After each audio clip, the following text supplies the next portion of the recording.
বৰপেটাত মন্ত্ৰী ডক্টৰ হিমন্ত বিশ্ব শৰ্মাৰ বিৰুদ্ধে এজাহাৰ দাখিল। মন্ত্ৰী ডক্টৰ হিমন্ত বিশ্ব শৰ্মাই ফেচবুকৰ জৰিয়তে সাম্প্ৰতিক বিষবাষ্প বিয়পাৰ অভিযোগ তুলি আজি বৰপেটা সদৰ থানাত ডক্টৰ হিমন্ত বিশ্ব শৰ্মাৰ বিৰুদ্ধে এজাহাৰ দাখিল কৰে এআইডিএফ দলে। এআইডিএফ দলৰ বৰপেটা জিলা সমিতিৰ সভাপতি শামছুদ্দিন আহমেদ, সাধাৰণ সম্পাদক আছৰাফুল মাহমুদ, উপসভাপতি আব্দুল আৱালৰ নেতৃত্বত অহা দলটোৱে বৰপেটা সদৰ থানাত উপস্থিত হৈ এজাহাৰ দাখিল কৰে। আৰক্ষী প্ৰশাসনে অইন লোকৰ ক্ষেত্ৰত যি পদক্ষেপ গ্ৰহণ কৰে মন্ত্ৰী ডক্টৰ হিমন্ত বিশ্ব শৰ্মাৰ বিৰুদ্ধেও একে ব্যৱস্থা গ্ৰহণ কৰিব বুলি আশা ব্যক্ত কৰে এআইডিএফ নেতা আছৰাফুল মামুনে। সংবাদ পুলেন্দ্ৰ দাস, চিফ ৰিপৰ্টাৰ, বৰপেটা। আজি আমি বৰপেটা সদৰ থানাত এখন এজাহাৰ দিলোঁ বৰপেটা জিলা এআইডিএফ সমিতিৰ ফালৰ পৰা।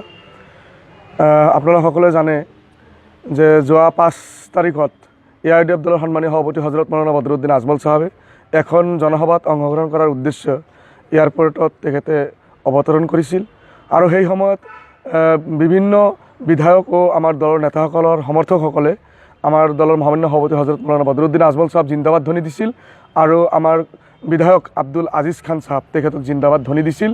সেই সময়ত যিটো ধ্বনি দিয়া হৈছিল তাতে কোনো ধৰণৰ পাকিস্তান জিন্দাবাদ দিয়া নাছিল, কোনো ধৰণৰ অন্য জিন্দাবাদ দিয়া হোৱা নাছিল।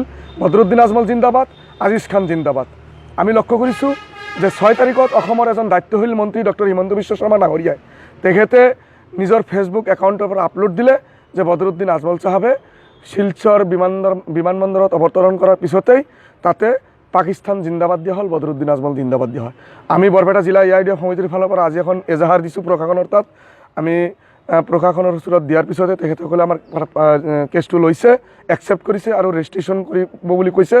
আমি প্ৰশাসনক ধন্যবাদ জনাইছোঁ আৰু আমি জিলা সমিতিৰ ফালৰ পৰা বিনম্ৰভাৱে অনুৰোধ জনাইছোঁ প্ৰশাসনক, সৰু সৰু মানুহৰ ক্ষেত্ৰত যি ধৰণৰ ছ'চিয়েল মিডিয়াত মানে